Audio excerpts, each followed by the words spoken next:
For this task, we're supposed to open the task CSV file, and we're going to be depending on two files. This is the main file, and then we're going to locate some of the information from the another file that looks like this one. So we're going to open the main file, which looks supposed to partially looks like this one. It should have a current list of names and a task code. And then we're supposed to use a function that is called XLOOKUP to get the current task. And this is depending on the another file, which is called client CSV file. This is client file. So based on this task, we're going to get this client name. To do so, we can use, actually, according to the book, we can use the XLOOKUP. So let me first start to explain about the XLOOKUP. In XLOOKUP, we're going to start with the value. In our case, the value is supposed to be task code. And then we're supposed to have a lookup array. Lookup array usually is supposed to be only one column, which will look the data and compare it with the task code. So it's supposed to be the same column for the task code. So here, when you're going to select, you're just simply going to select up to from the another file, which is supposed to be from here. And then the next criteria or next parameter, it's supposed to be the return array. Return array, which is supposed to compare it with the task code and return it for you. And then you need to just select it from here. And this parameter is supposed to be in case, what is the message? In case it is not available, there is a number that's not available, what you want to appear or what message you want it to appear. You can just set your message between double quotation. Before the last parameter, the matching code, you could select, let me show you from here. You wanted whether the exact match or next to the smaller or next to the larger, or to use some similar or approximate words by using wildcards. You can enter those numbers according to, for me, I want it right now to be exactly matching the same number, so exact name should return. The last parameter, it's supposed to be you want to start searching from top to down or from last to up and so on, which type of search you want to access. In case we have more than one matching, so do you want it from bottom or up or how you want it? I just need it right now from first to last. So it will be 1. So as you can see, I am going to replicate it and it's going to give me, depending on the task, it's going to give me the name of that task. That's by using XLOOKUP. I could use also the same way lookup. I'm going to use the value, which is over here, this value. And then I am going to refer to the vector. Again, in the vector, it is the same. That main vector, which is B. And for the array, for the return results, I'm just going to use this one, A. It's very similar to XLOOKUP, but here you cannot add any message or you cannot search from up to down or opposite. It's just very basic.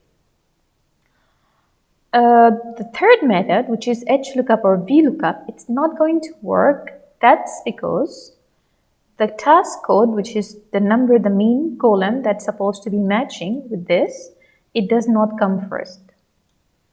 So you can see it needs to compare from here and it needs to look at the backward, and this way is not working with VLOOKUP or HLOOKUP. And specifically, we're going to use here VLOOKUP. That's because this is in the vertical method, or this table in the vertical way. If it is in the horizontal way, then we're going to use HLOOKUP. But in this case, it's going to work only if I switch between these two. Okay, let's switch it right now. I'm going to switch between these two. And you're going to see that VLOOKUP is supposed to be working. As you can see, VLOOKUP is working, others stopped working, but I can just change the index number and make it work back again. So as you can see that I got the VLOOKUP. Okay, let me undo this. And let's go for the last method also possible, which is by using match and index. Actually, in match is going to return to you. Let me take here match. And I will show you what match is usually going to give me. Match is going to give me the arrow or the row number of this task. So what I did in match, I put the value, which is the task code. And then from where array is coming, array is usually from this whole table. It's only from this one. The array that I needed to be matched, it is just from this one, from task code. And then the match type. Do I want it to be, so is it, you want it to be exact match or less than or greater than matching, which value you want to match with it? So I'm just going to be exact match, and it's going to give you, let me duplicate this, you will understand, replicate it. Actually, it is going to return to me.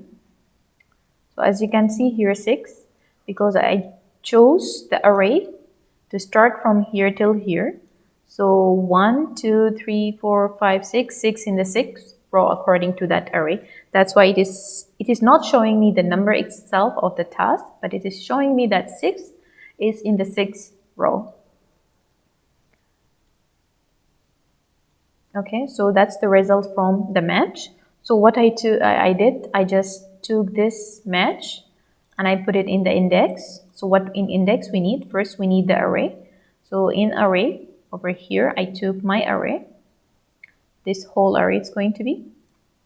Okay, and then I put in the row number, instead of putting it manually as 6 or 7 or 8 or 1 or what number exactly, I just put that it is going to be match, and to find out according to this code what is the exact row number. And the last one is the column. I put it manually, or I could also use match to get the exact column number, which could be even 1 or whatever number it is.